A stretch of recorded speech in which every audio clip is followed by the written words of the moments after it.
Hello, hello, hello. So, the whole truth. What is the whole truth? We said yesterday a very important concept, the concept of the macro and the micro. Sometimes we think outside of ourselves, but we are the micro. It says the person is a olam katan, a small universe.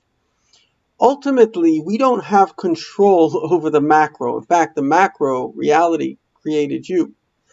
So what you do have control over is yourself.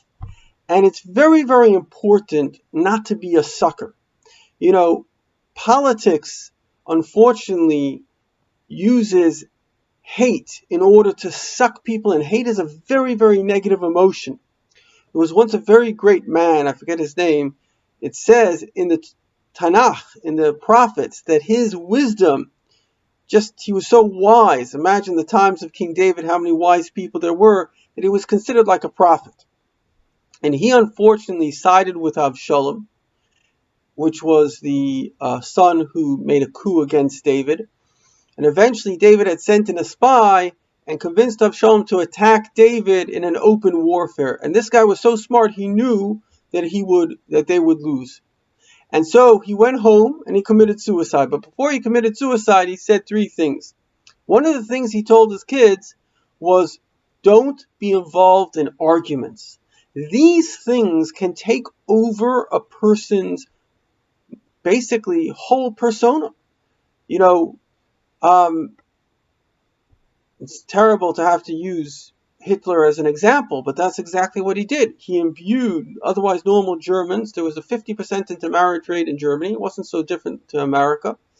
And he put in this hatred, and they turned into monsters. So, if a leader is coming to tell you to love, listen. But if he's coming to tell you to hate, run 1,000 miles away.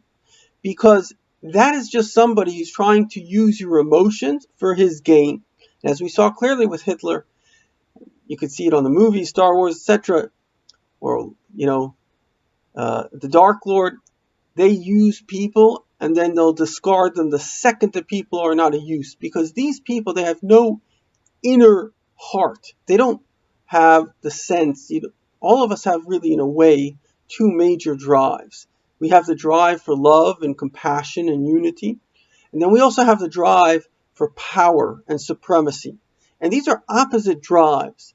And when you have love in your heart, you reduce your other drive because you want the love. It's like you have two people holding the steering wheel. So where's the car going to go? Whoever's stronger.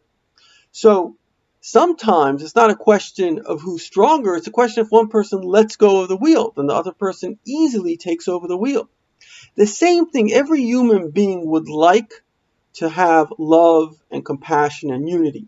And also, even though we may not admit it, every human being would love to have absolute power and control over everyone and everything.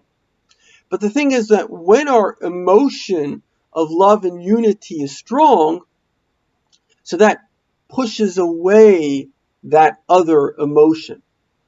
But when people sometimes disassociate, they've been shamed, they don't love anymore, they find people to be an enemy, and that's game theory, where people unfortunately can get into a situation where they see others as antagonistic.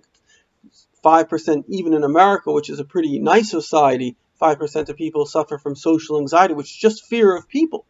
So, without going into too much detail, the bottom line is that if my hand on the love steering wheel goes off, then the ego steering wheel comes on. And so we have to understand that we have a choice to make. And there's a third steering wheel. And this is really the only way we're going to live life. And that is, as a prophet says, do goodness, do charity, and humbly walk with your God.